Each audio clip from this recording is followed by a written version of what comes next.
Mi nombre es Marcelo Bertuccio. En este podcast nos ocupamos de la creatividad. ¿Qué es la creatividad? ¿Cómo la podemos usar? ¿De qué manera está al alcance de cualquier persona? ¿Y cómo, a través de ella, podemos generar una revolución, la revolución creativa? Hoy, y creo que durante algunos episodios, me voy a ocupar de compartir con vos algunos puntos salientes de un texto cuyo título es Psicología de la posible evolución del hombre. Su autor, Piotr Ouspensky, un discípulo de Georgi Gurdjieff, o George Gurdjieff, según desde qué fonética lo pronunciemos. Fue su discípulo durante un corto tiempo y luego se dedicó a difundir, a profundizar, a enfocar desde su perspectiva el sistema de pensamiento de Gurdjieff de un modo accesible. Estos sistemas de pensamiento suelen producir sentimientos ambivalentes. A mí me pasa. Por un lado creemos en ellos y por otro lado desconfiamos de ellos. Y este es un ejemplo que sirve para volver a pensar en la apertura a la experiencia completa, a la complejidad. Justamente la complejidad neutraliza las polarizaciones,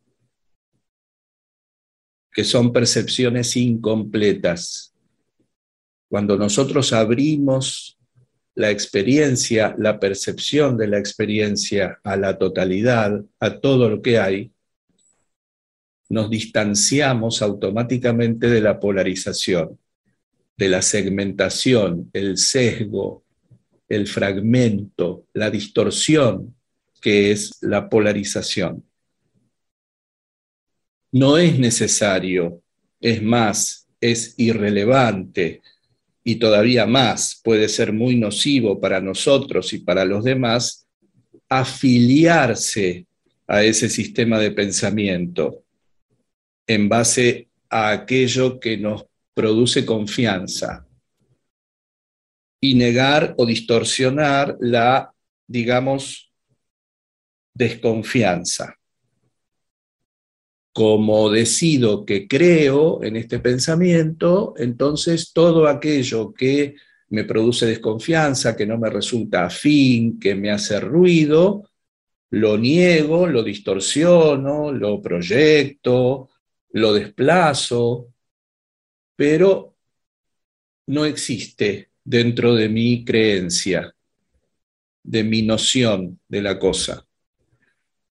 Y tampoco hace falta declararle la guerra concentrándose en la desconfianza, en el ruido, en la sensación de poca afinidad y negar sus atributos, negar aquello que sí me genera confianza, aquello a lo que me siento afín, porque decido enfocarme desde la desconfianza. Estas son posiciones polarizadas y sesgadas, fragmentarias, incompletas, tergiversadas.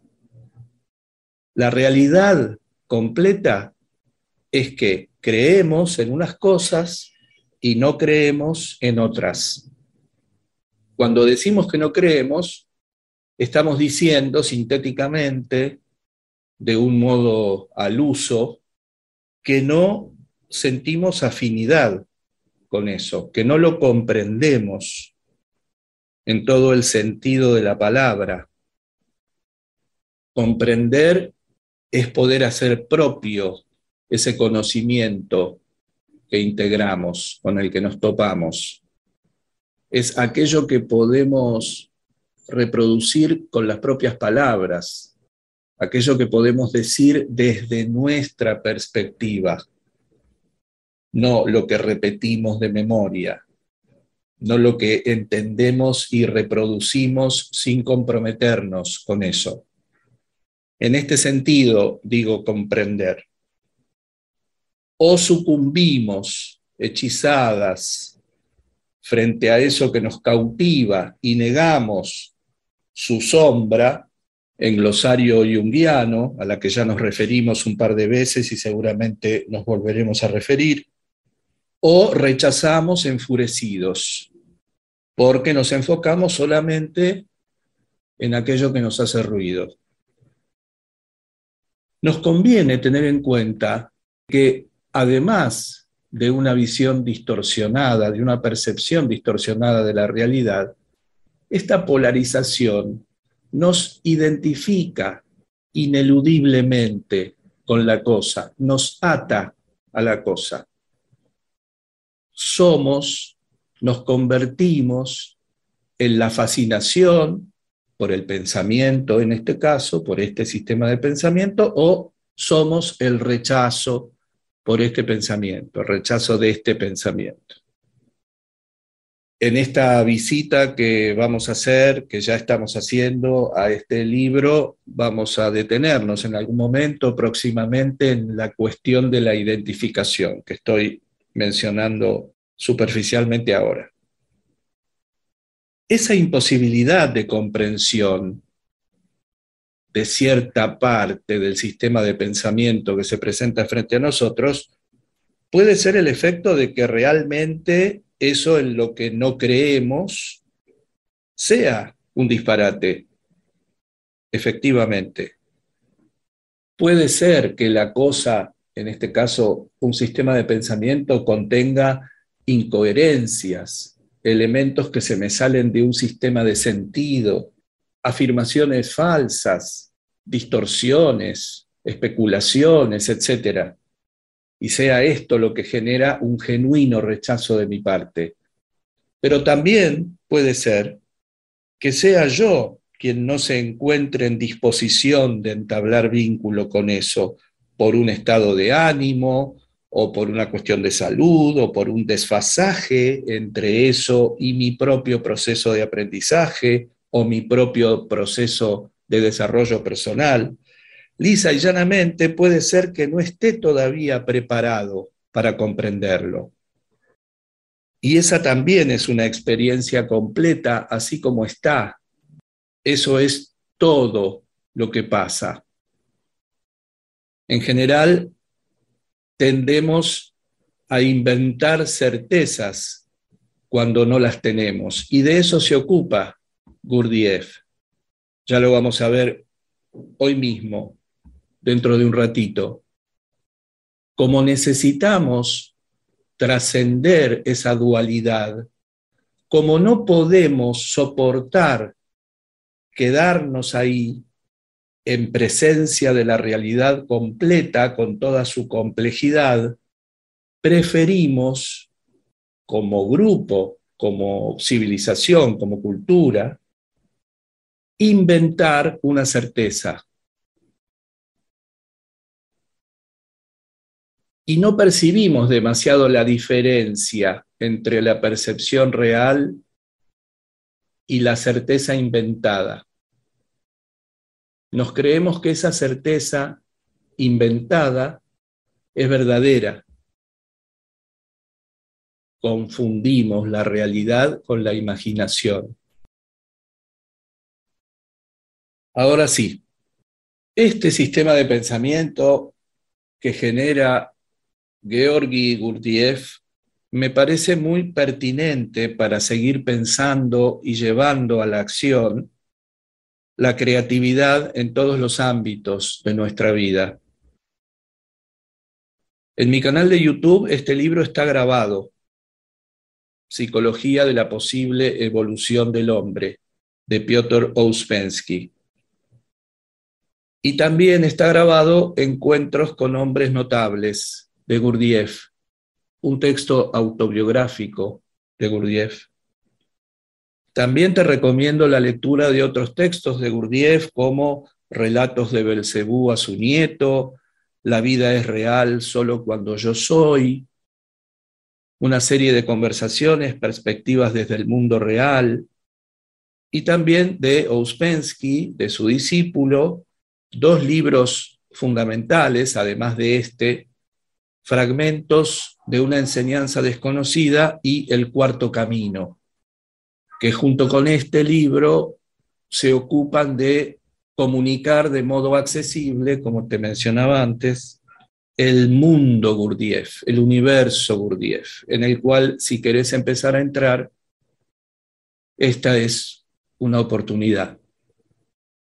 Mi intención es que encontremos en este y en algunos otros futuros episodios justamente una entrada que nos permita empezar a transitar este cuarto camino que propone Gurdjieff, que no es el del cuerpo, ni el de la emoción, ni el de la razón, que Gurdjieff analoga con el del fakir, el del cuerpo, el del monje, el de la emoción, y el del yogi, el de la razón, sino uno cuarto, uno otro, que es el de la integración de estos tres. Yo agrego integración creativa. Esa integración de esos tres caminos en uno cuarto, que contiene a los tres, pero a su vez es distinto de los tres, es el resultado de un procedimiento creativo. Y es también, si estamos haciendo referencias, podemos hacer también esta, una gestalt. Ese cuarto camino no es solamente la suma del camino del cuerpo, el de la emoción y el de la razón, sino lo que resulta de su integración. Insisto, antes de terminar de entrar en la materia, en que pongas esto que escuchás en contacto con vos. Encontrar una alternativa al rechazo y a la fascinación. Trata de contener los impulsos que te vengan de fascinación o de rechazo y trata de encontrar otra alternativa que sea propia. La fascinación y el rechazo son como reflejos mecánicos, son opciones básicas, precarias, aprendidas, que podemos desarticular, entendiendo en principio, como veníamos pensando, que la fascinación y el rechazo están ahí. Hay aspectos que nos fascinan y aspectos que rechazamos. Psicología de la posible evolución del hombre es una recopilación de 5 conferencias cuyo contenido divulgaron juntos Gurdjieff y Ouspensky en Londres. Estas situaciones y esta obra están ubicados en el tiempo en la primera mitad del siglo XX. Ouspensky luego, en relación a las preguntas que recibía, a las cartas de amigos que le hacían preguntas y que él declara que responder esas preguntas le hubiera llevado un trabajo más o menos similar al de escribir un nuevo libro. Él acababa de escribir 2 libros que no se mencionan en la introducción de este, pero que yo estimo que serán estos 2 que te recomendé, Fragmentos de una enseñanza desconocida y El cuarto camino. Entonces él decide elaborar estas conferencias para que puedan brindarse con él o sin él, que pueda darlas cualquier persona, comunicando como intermediario estos contenidos. Esta es la estructura de este libro, 5 conferencias. Hoy vamos a empezar con algunos elementos que aparecen en la primera conferencia. No vamos a abordar, yo tenía esa intención, una conferencia por episodio, porque estuve revisando el material y sería demasiado apretado o episodios demasiado largos y nutridos. Así que no sé cuántos episodios nos llevará visitar estas conferencias. Si querés tener un acercamiento más preciso, podés escuchar el audio en YouTube y o leer vos mismo el libro. Ouspensky nos dice que estas conferencias van a referirse a la psicología, pero a la psicología en un sentido nuclear, a los orígenes de la psicología. que Ouspensky nos dice que a lo largo de la historia ha debido enmascararse detrás de otros nombres, de la filosofía, de la religión, de la literatura. Ouspensky nos habla de la psicología no del hombre que creemos conocer, del hombre como lo vemos, como se manifiesta, o como imaginamos que se manifiesta, como creemos que se manifiesta, sino desde la perspectiva de su posible evolución, desde sus potencialidades. El estudio de lo que el ser humano, decimos hoy, es y de lo que puede llegar a ser, de sus posibilidades de desarrollo, de evolución, de crecimiento. En principio, en cuanto al concepto de evolución, Ouspensky y Gurdjieff nos dicen que no podemos reconocer una evolución natural en el pasado. Nos encontramos de pronto con un hombre con el que no podemos identificarnos porque es demasiado precario, hasta parece estar más cerca del mono que del ser humano, y a su vez nos encontramos en algún otro periodo con civilizaciones avanzadísimas que aún superan nuestros propios recursos contemporáneos. Civilizaciones que superaron nuestro grado evolutivo ya en el pasado. Entonces, unos evolucionan y otros no. Hay evoluciones que se producen aisladamente en el tiempo y otros ciclos vitales en los que no se percibe evolución alguna, más que los ciclos mecánicos de la vida. Esto lleva a la idea de que entonces existe una falsa creencia acerca de la evolución. Se cree que la evolución es automática, es mecánica, que opera por sí sola, que depende de la herencia, de la selección natural y que se consigue sin esfuerzo y aún sin la comprensión del propio ser humano que supuestamente está evolucionando. Esa comprensión que yo mencionaba antes, que también podemos mencionar en un término a lo mejor más técnico como apercepción. Nos apercibimos de eso, nos damos cuenta, somos conscientes de eso. Bueno, la hipótesis de que la evolución es un proceso mecánico que opera solo, entiende que el ser humano pueda no estar dándose cuenta de que evoluciona. El ser humano, para Gurdjieff y para Ouspensky, entonces, no está completo. Si su evolución depende de él y él no está dándose cuenta de esto y no hace nada para evolucionar, para desarrollarse, para manifestar y expandir sus potencialidades, entonces falta algo. La naturaleza parece que lo acompañara hasta cierto punto. Podemos pensar, en principio, en los aspectos mecánicos, lo que somos, nuestro cuerpo, el funcionamiento de nuestros aparatos internos, nuestro cerebro, lo que compartimos con el resto de los reinos de la naturaleza. Esa estructura, esos dispositivos que funcionan en los animales, en los vegetales, en los minerales, en lo que conocemos, en los organismos que conocemos. Nosotros somos uno de esos organismos. Y también naceremos, creceremos, nos reproduciremos, en algunos casos, y moriremos. Para salir de ese mero ciclo vital, según el cual nada nos diferenciaría demasiado del resto de los organismos vivientes, está nuestra responsabilidad individual. Sin nuestra iniciativa y nuestro esfuerzo, todo seguirá igual, desde que nacemos hasta que morimos. O peor, en algún momento podemos hasta perder la oportunidad de darnos cuenta y de desarrollarnos.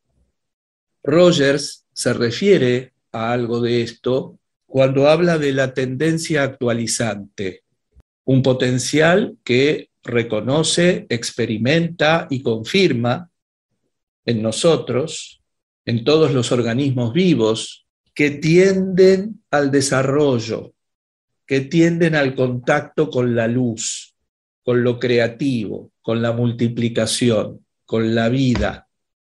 Es una pulsión vital, esa tendencia actualizante, que existe potencialmente, que puede el ser humano decidir reconocerla y activarla o no. Puede permanecer latente toda la vida. Seguramente va a hacer su trabajo, porque existe, aunque las condiciones no estén dadas para que florezca, para que se manifieste y se expanda. Nosotros somos quienes debemos crear las condiciones para que esos potenciales se abran, se activen. Rogers, ahora no recuerdo en qué texto particularmente, pone el ejemplo de unas papas que él pudo ver en un depósito mal iluminado, con poco aire, en unas condiciones decididamente adversas para el crecimiento de nada. Y sin embargo, débilmente, los brotes de esas papas crecían con dificultad, tendiendo hacia el aire y la luz, algo que podemos observar en la naturaleza todo el tiempo. Pero en ese momento de observación, Rogers descubre que la tendencia actualizante está presente aunque no existan las condiciones. No podrá desarrollarse, pero sí puede dar signos de que está presente. Entonces, podemos decir que hay cierta parte de nuestra existencia en la que se hace algo, aunque no estén dadas las condiciones, aunque no nos demos cuenta, aunque no lo comprendamos, aunque no estemos presentes, hay algo que se hace más allá de nuestra iniciativa y de nuestra decisión. Pero podemos conseguir algo mejor del paso por esta vida si además hacemos algo, verdaderamente hacemos algo. Cuando no hacemos nada, solo se hace lo que se hace, como estas papas en ese lugar inhóspito, infértil. Las condiciones que necesitamos establecer para que esta tendencia actualizante para Rogers, estos potenciales, se desplieguen, son justamente la iniciativa y el esfuerzo, ya mencionados, más una escuela, el conocimiento, y ayuda de alguien que ya haya empezado a recorrer este camino un poco antes que nosotros y pueda brindárnosla cuando la necesitamos. Pero entonces la evolución no es para todas las personas, descubre Gurdjieff.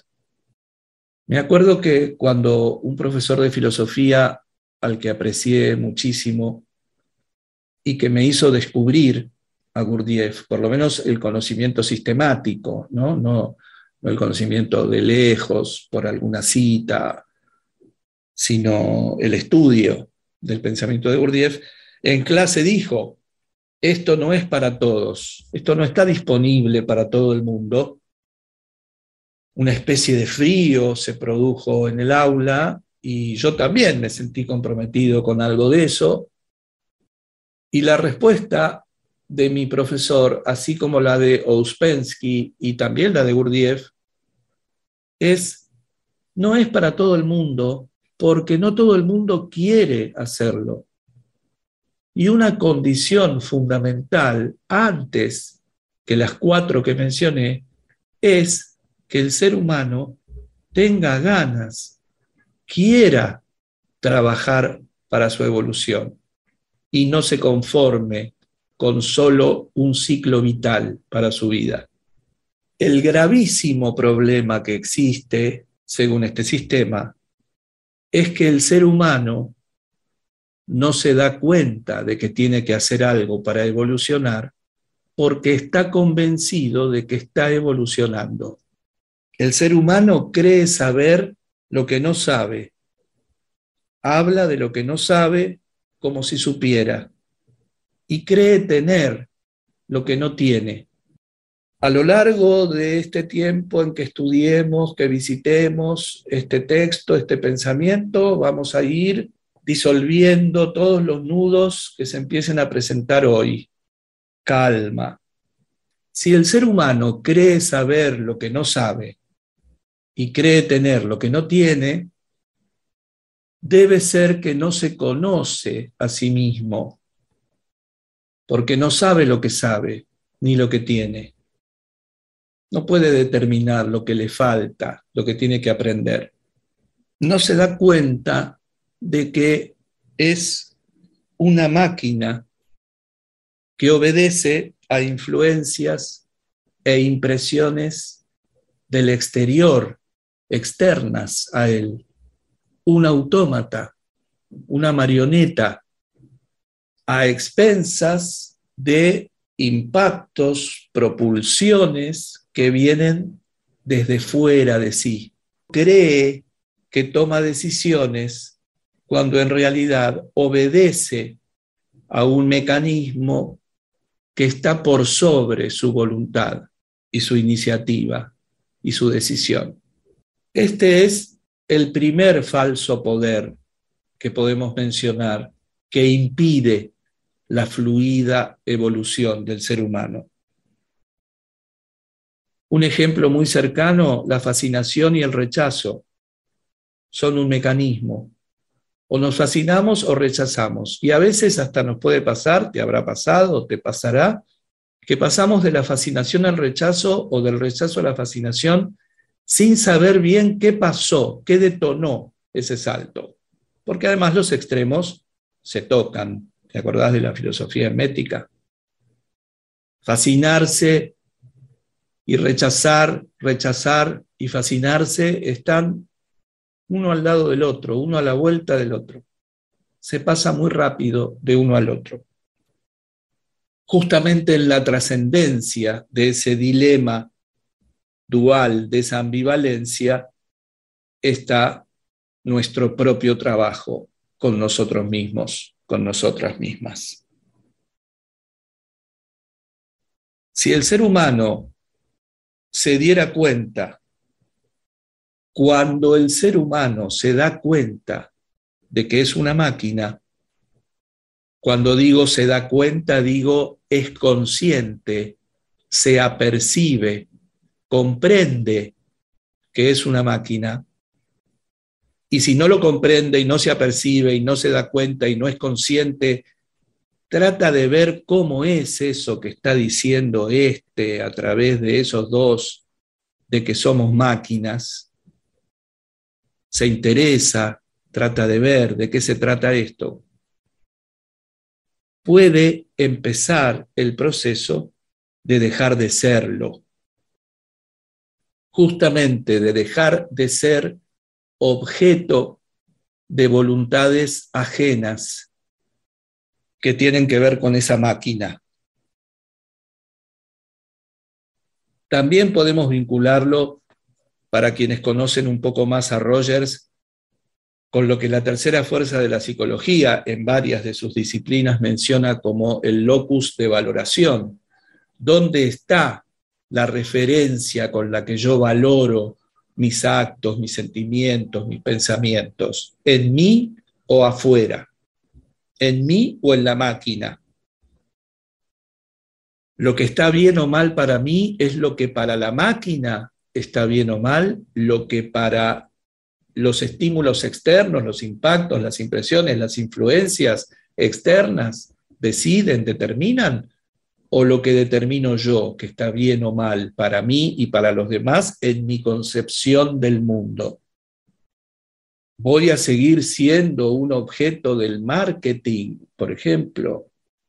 Manifestación del conductismo más radical, de influencia en la voluntad de las personas, en los seres humanos, la programación de los gustos, de las decisiones.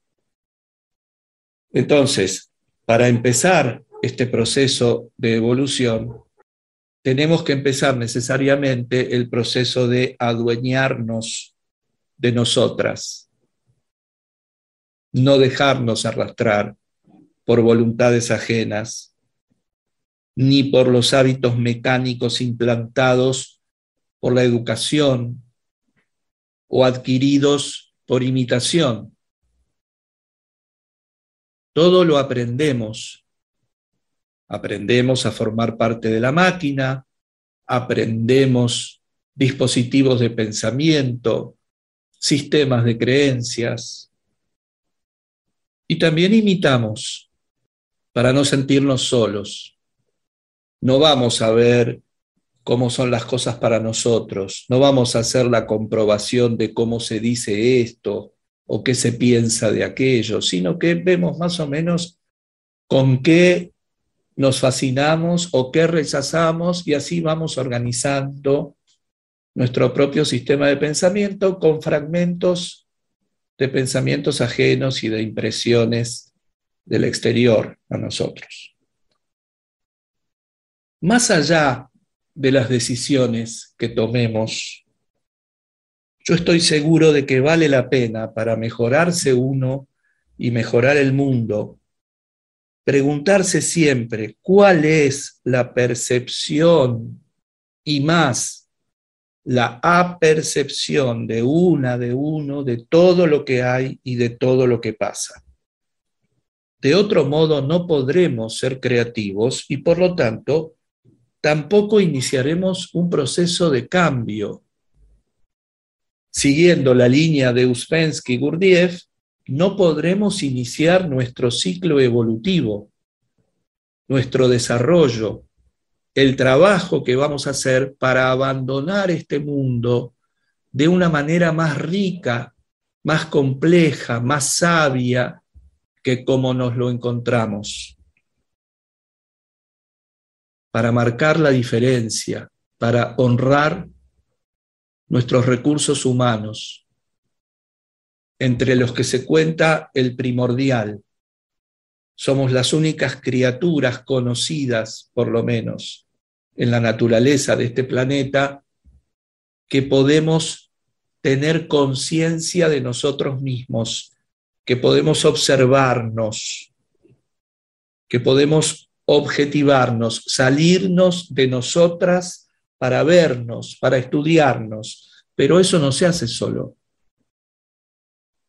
En el mismo momento en que yo lo digo y vos lo escuchás, entendemos ambos, que requiere esto una decisión de cada ser humano, de cada persona, y un trabajo, una acción concreta, un movimiento.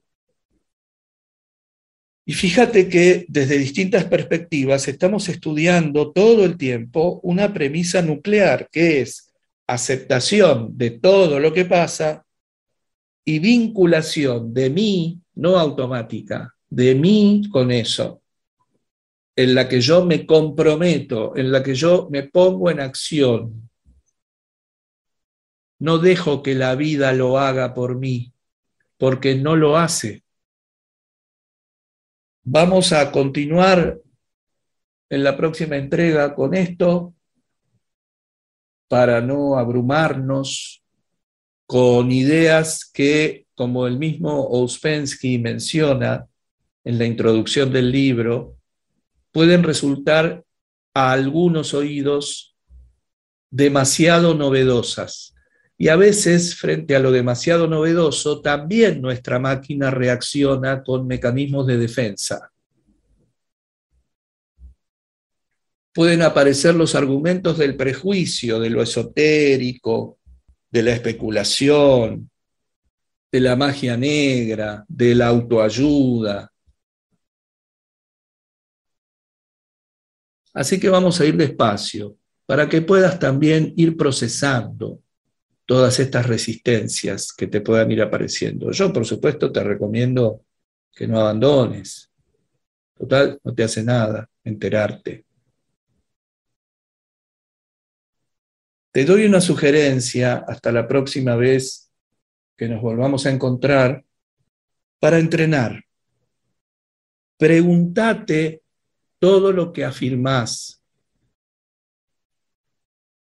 Aquello que aparece en tu pensamiento o en tu discurso como una afirmación muy segura, muy cierta para vos, convertila en una pregunta.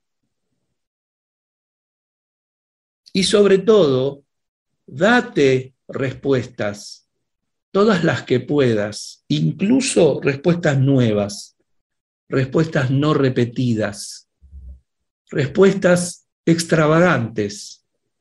Total, tu razón está ensayando posibles respuestas a una pregunta. No pasa nada. Después, haz lo que quieras, ya sabemos. En términos creativos, después, como ya mencionamos alguna vez, decide tu intuición. ¿Cuál es la decisión adecuada para vos? Pero no dejes, me gustaría, te recomiendo, de hacer el ejercicio de transformar la afirmación cerrada en una pregunta abierta, porque eso te va a ir haciendo salir de a poco de la máquina. Para terminar, tampoco conviene que ahora estés diciendo, yo no estoy en una máquina, yo tomo mis decisiones, esto es una tontería, de qué está hablando. Puede pasarte, pero es bueno que tengas en cuenta que eso no sirve, que no da nada, que no da fruto, que es una reacción de la máquina. Lo siento. Es lo esperable, es lo predecible, es lo que está en los libros, eso. No es tuyo original. Lo tuyo original es que pares, escuches, veas, leas y veas cómo te relacionás con eso, cómo lo haces con las personas. Primero hay que conocerlas. Gracias por escucharme.